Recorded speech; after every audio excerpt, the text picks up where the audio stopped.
I'm going to share with everyone a story about concussions where growing up in a small town in Saskatchewan, as a child, I thought I was invincible, where, it was a matter of no matter how hard of a check I would get, no matter how hard I hit my head, I would be able to get back up, and I'd be just as strong. Nothing would faze me. Nothing would affect me. And you believe you're invincible to the point where I didn't think playing shinny I even needed to wear a helmet. It really didn't matter. No matter what I did, it was a kind of a reckless abandonment, fearlessness, where I didn't think I could get hurt, no matter what I did. I didn't think there would be any kind of consequences. All of a sudden, one day, I had a diagnostic healing from one energy worker, where I thought everything was fine with me, everything was good, and I sat down with this healing, and she decided to let me know that Spirit directed her that it saw a hockey helmet, and it saw me primarily at an early age that I suffered or at lost count at over 20 major blows to the head, where it said that not all these were life-threatening, but the sum of every one of them put together took away a significant band of my life force, my energy. And that's why I was depleted of my vitality, of my energy, my vibrancy. Those were all missing. And thankfully, Spirit and her in the session realized that I needed a soul retrieval, and she went back and gave me a soul retrieval and collected that large band of my life force and put it back into me, and that's due to so many concussions. I lost a piece of life force with every single major blow to the head, and I kind of learned how to cope with everyday living. I learned to cope with this dense cloud over my head, where there was brain fog, where all of a sudden I wouldn't know if I said something or if I was repeating myself again. I didn't know if my memory wasn't good. I couldn't remember everything short term.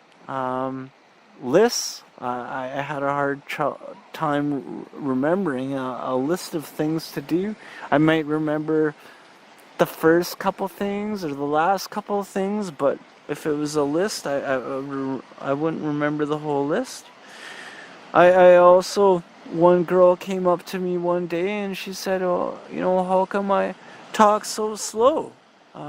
It's just my brain processing speed wasn't there, where all of a sudden the hamster would just quit turning, and I'd wait for it to come back on, and hopefully a few seconds later it would start and I'd get that clarity back. But I was having brain fog, brain clarity issues, little problems with my speech, problems with my memory.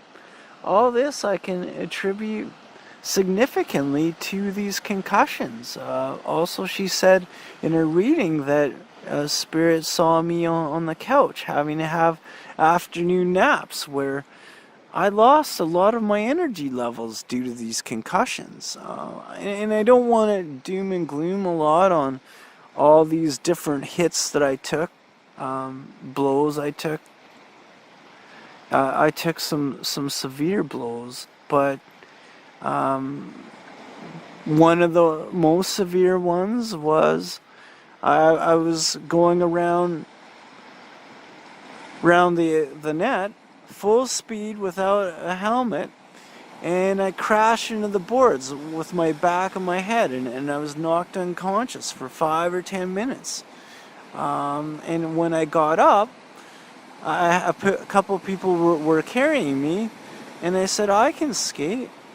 So they let me go. Only unfortunately, my legs were like noodles, and I buckled and I hit the ground again. Also, I realized I peed my pants. You know, I hit my head so hard that I peed my pants. Another time that happened, there was a funny story where I thought I was on a breakaway, and except I wasn't on a breakaway. I all of a sudden was skating with my head down, and I all of a sudden thought I was looking at the stars, and wow, the stars were so amazingly beautiful and peaceful. And they were dim though, and then they were getting brighter and brighter and brighter. And then I realized I was on my back looking at the lights of the hockey arena. And I'm like, oh my God, they're the lights of the hockey arena. I'm playing hockey today.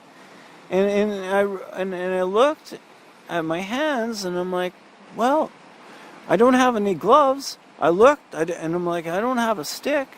The impact of the hit knocked the gloves and the stick right out of my hands and put me right on my back. And when I came to, the play was still going on. The ref didn't even blow the whistle, but my ego, I didn't want to let the other team know that I was hurt. I didn't want to let the coaches know I was hurt, so I went right back to the bench and I said nothing. I just, I was the best player on the team, and I'm like, I got to get back out there. I don't even want to miss a shift. So I kept playing the rest of the game. But back then, there wasn't something called concussion protocol. There wasn't anything like it. Only a year or two after that did I hear something about if you got hit hard like that you should maybe not play the rest of the game. So these are some of the big hits that I took, that not only am I surprised that I'm still living, I'm very grateful to have healed myself through this soul retrieval process. And I just want to give everyone hope that is suffering from concussions or concussion-related symptoms, that you can be healed. That there is a spirit portion of you that leaves upon the trauma or the pain of getting hurt, that it's too much for it to bear, and it breaks off in what's called a soul fragment. And each one of these traumas, it could be something in a car accident, it could be getting hit, it could be whatever. If there is enough trauma, there's a soul fragment or a piece of you that will break off, and it's partly to protect you, so that you don't have to suffer through so much pain at that time. But you have to realize that later on, after the pain subsides, you need to get this soul retrieval, or retrieve that fragment that has left you. So that's part of the healing process, that for every concussion, every blow to the head, every major trauma that you have, you need to retrieve these soul parts that have left you. And, if you don't know how to do this, I can tell you in other exercises how to do this yourself. I will also provide you with a list of resources of energy workers that can help heal you, that can give you the soul retrievals that you need, that can give you concussion-free, a symptom-free life, that can treat all the symptoms for your concussions and for your pain, and that you can be healed. I know there's a lot of people that you might not even know that there's still anything wrong with you. You kind of learn how to cope. But there might be all this brain fog and density that you can really live your life a lot better. So now with this help, I'm thinking as clearly, processing as quickly, and just feeling as vibrant as I've ever felt. And you can too.